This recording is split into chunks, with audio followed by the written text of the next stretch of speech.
right, well, let's go ahead and kick this off with some questions. Adam, you can start. Cool. Hey there, guys. Adam from Akshon Esports. First of all, congratulations. That was a really tight match. Really exciting to watch. So I'm just curious, in that last team fight at the very end of Game 7, you guys were able to get that last point of damage on because minions taking your tower in the top lane back and giving you that 4-tower shot. So tell me, how aware were you of the timing of that, and how did you factor that in while dealing with the mayhem of that last team fight? Yeah, so we all died on bot, and then Jay respawned, and then we realized that we were going to go for all the towers at the same time to try and just shoot the core. Would be cool that we should do the top pumpkin camp, because otherwise they would take our tower, right? We managed to narrowly defend it anyway, but I don't think we actually realized that the pumpkins were going to take the top 4 until it happened. Because we ended up saving our fort anyways. I don't think it really mattered, but I think it kind of accidentally took the fort, and I was trying to like hastily call that we could give up the top one because we got theirs, but it ended up not really mattering because I think we ended up with 5 shots at the end anyway. Okay. So I think it wasn't too important, but yeah, I guess it was nice that we got it because it could have been a lot closer. So in previous interviews, you said that you thought Tempo Storm was going to give you the most issue, but you just you still managed to get out of the win. Congratulations, by the way.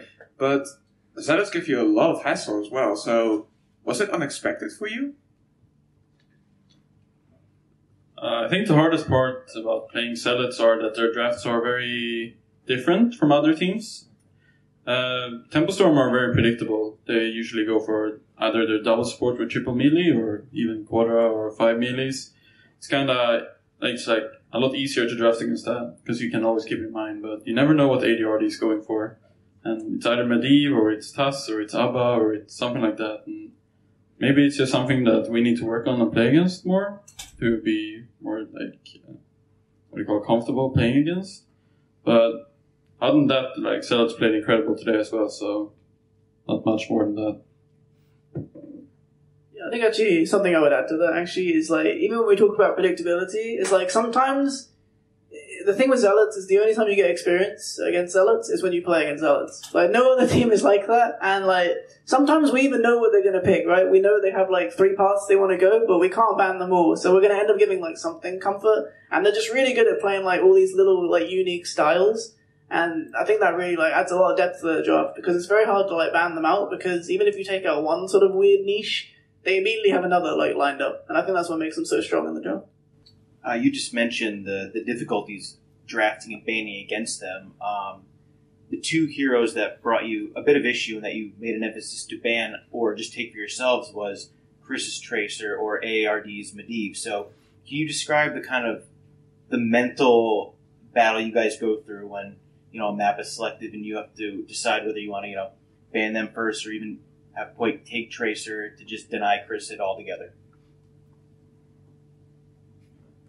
I think every draft it's actually kind of a mess. We found ourselves what do we don't want to play against the most? Are we going to take the Tracer? Are we going to take the Diablo?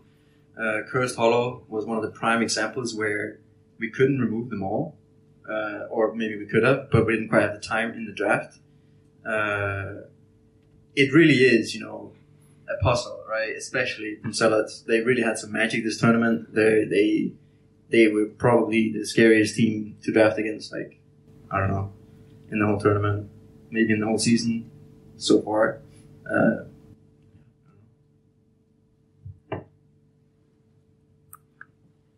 So throughout the series, and especially in Game 7, there were a lot of team fights that seemed to go in your favor early, and then there was kind of a swing back to the favor of the Zealots.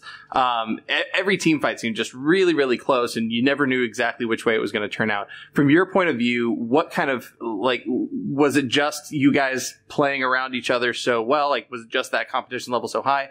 Was it just clean engagements or unclean engagements, mess ups on your part, their part? What was your perception of these team fights and what made them so close?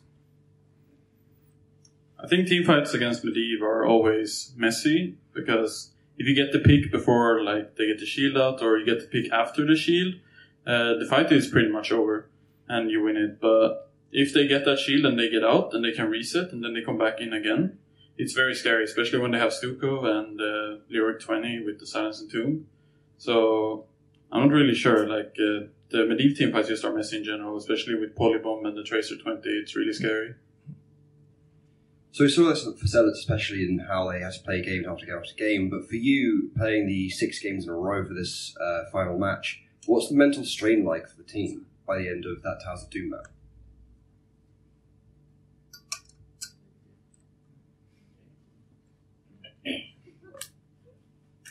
I mean, we didn't have the greatest dinner either. Just very, very exhausted. You know, after the game, we're just kind of hugging each other, but not really hugging, just kind of like laying on each other. Because we're so exhausted and screaming. Your mind is fried, right? You're so happy it's over with a win, especially. I don't know. We're all kind of experienced, but this series, I'm sure it took a toll on basically all of us. What was that dinner? I had some cookies. They were pretty good. I like them. I would rate the cookies well. I think I had a banana as well. Oh, yeah. Banana, potassium, that's important. 3 Red Bulls and a banana. Zealots ended up taking the first 2 maps after you guys had the 1-0 advantage just based off the winner's bracket advantage. What was the discussion like internally after that second loss to where maybe you guys needed to regroup or what was really going through your minds after dropping that second game to kind of lose that advantage you had initially?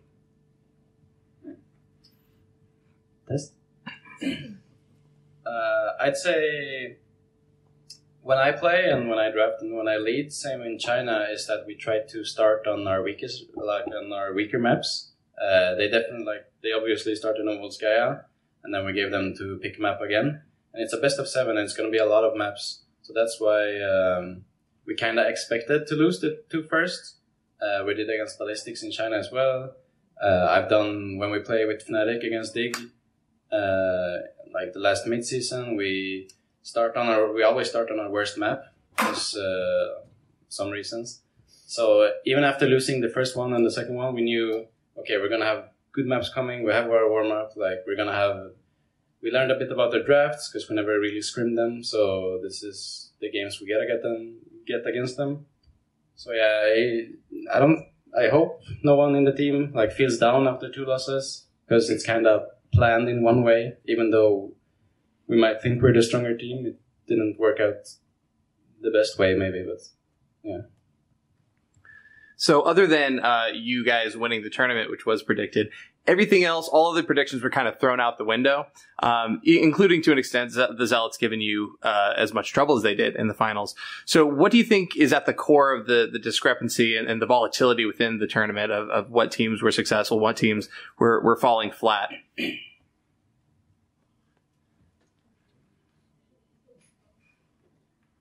I think it was just very hard to predict how some of these teams would mash up on like an international scale. Like Zealots came in with an amazing amount of preparation. Like you could tell that they knew exactly what they wanted to play. Like they came out very prepared for every series they took, pretty much except the first one. Like they had the first one, which they lost. And it seemed pretty handedly, and then ever since then they turned it on, and it was just series after series they were just dominating people. So I think teams like Freedom, like we saw them in scrims and they looked good, but they just couldn't translate it to the stage. I think a lot of the predictions it's just based off the HCC, which I think is fair.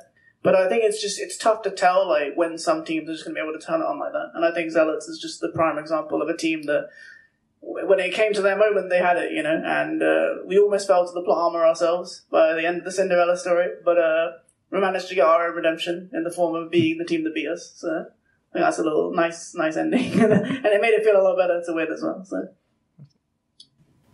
Can you guys describe the communication that goes through the team, especially in that last objective when it's just complete and utter chaos? So how do you guys stay composed in those final moments? Or are you guys even freaking out and just yelling stuff? And how's that really work internally? You see a hero, you scream the name and hope it dies. Especially against Medivh, we can't. We're too chaotic to time the shields because there's so many cooldowns flying everywhere, and everyone's just using every skill off cooldown that none of us are tracking the shield. Maybe I should be doing that because I died instantly. That might have been the right play.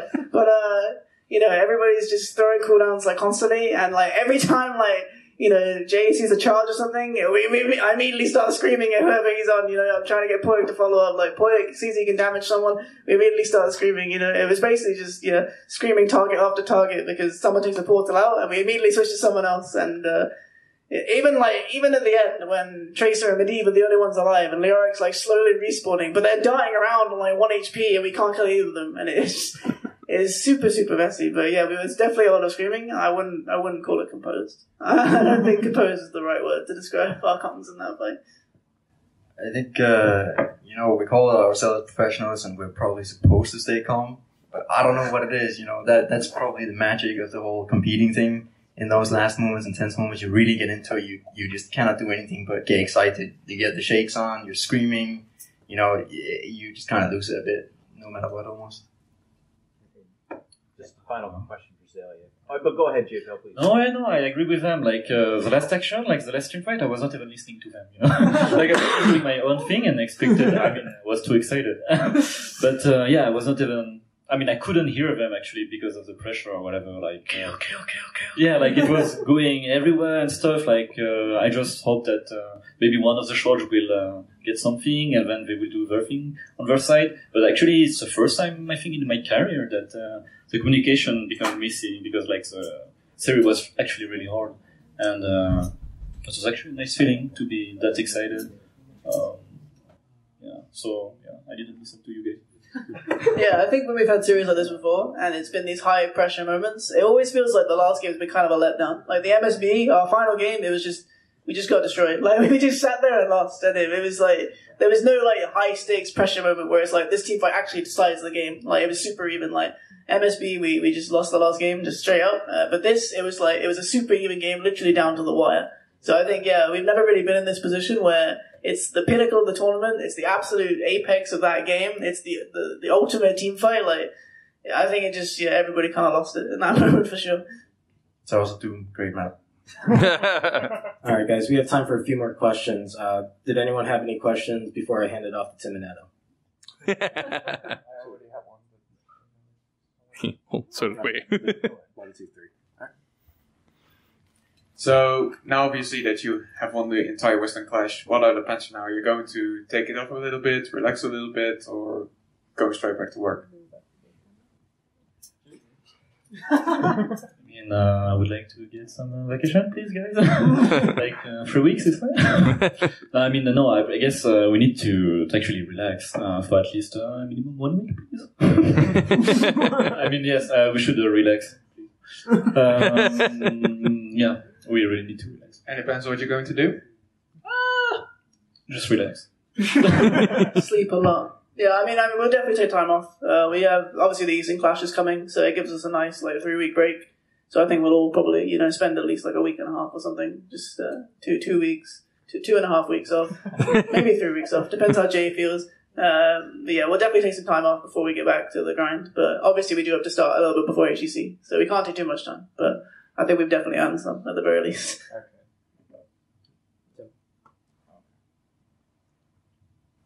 Lost in the celebration. Zelia, can you confirm as to whether you dropped the trophy?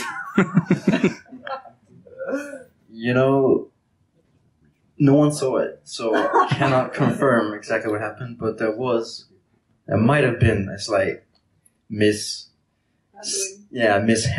of the beauty to my right. Potential objects dedicated to victims. Exactly. Is something missing here, Ken? If anyone's heard of the subreddit live stream fail, I think we'll probably end up on there later. So I'm looking forward to catching Zelia on the front page. All right, so you guys, with your strong showing in the regular season and just your absolute dominance here, you guys are going to be having kind of a target on your back going back into the regular season. So what are your goals going forward? What's your strategy for how to handle the new pressure of being the team to beat? I'd say our goal is to probably not fumble in the games, and when we dropped the series against Zealots, it was very unpredictable and kind of embarrassing. Maybe less now when they show that they are really good. But I think our goal is to not focus on not dropping a single map. I think we just want to have clean series, not build up too much pressure, and make sure that we don't drop that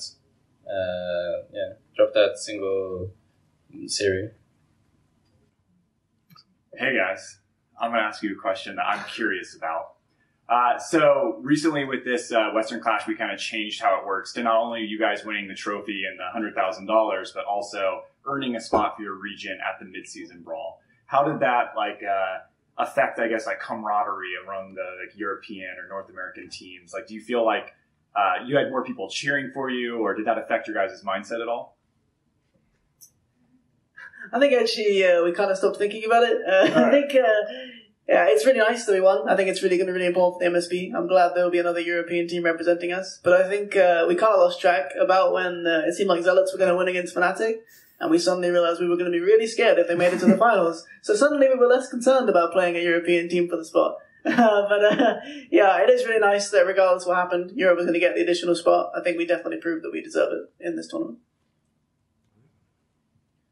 Awesome. Thank you very much for your time, guys. If you wouldn't mind staying behind for a few more interviews and then picture opportunities up front, then we'll let you go.